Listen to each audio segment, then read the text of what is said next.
চলে আসলাম আবার একটা ছোট মিনি ব্লগ নিয়ে। আর আজকে আমি এসেছি ঠাম্মার সাথে, ঠাম্মার চোখের অপারেশন করতে, মানে চোখ কাটায় যেটা মানে অপারেশন। তো এবার এসেছি ঠাম্মার সাথে। তো দাঁড়াও এক সেকেন্ড, ঠাম্মাকে আগে দেখাই তারপরে বলছি। এই যে ঠাম্মা, ভয় লাগছে না তো কোনো? আর কোন চোখটা তোমার? কোন চোখটা? বা চোখটা কোনো ভয় কিছু হচ্ছে না তো? কিচ্ছু ভয় নেই। এই প্রথম করছি তো।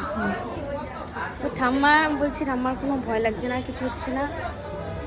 ভয় পাই না, ভয় পাই না। কিসের ভয়?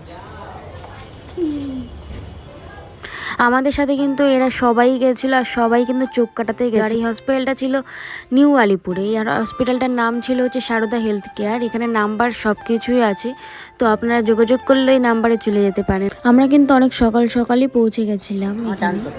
সবার ডান বা চোখ নাকি? আমার জানতো সবাই অন্ধ হতে এসে এখানে, গাইস অন্ধ। তারপর কিন্তু ঠাম্মা চলে গেছিলো ভিতরে অপারেশন রুমে। আমি কিন্তু অনেকক্ষণ থেকে বসে ওয়েট করছিলাম যে কখন আসবে ঠাম্মা। তারপর কিন্তু ঠাম্মার পুরো ফুল চোখ অপারেশন কমপ্লিট হয়ে গেছে। তারপর আমরা এখান থেকে বেরিয়ে যাব।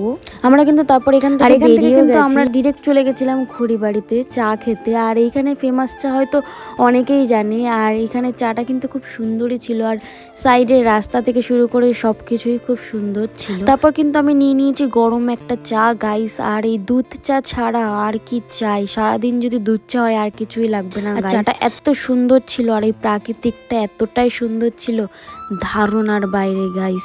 তারপরে এই গরম গরম চা শেষ করে গাইস তারপরে কিন্তু আমরা বেরিয়ে তারপর কিন্তু আমরা এই যে উল্টো রথে জগন্নাথ ঠাকুর দেখতে দেখতে গাইস বাড়িতেও চলে এসেছি। তো আমার মিনি ব্লগটা এখানেই শেষ হচ্ছে। দেখা হচ্ছে নেক্সট ব্লগে। Tata, bye bye.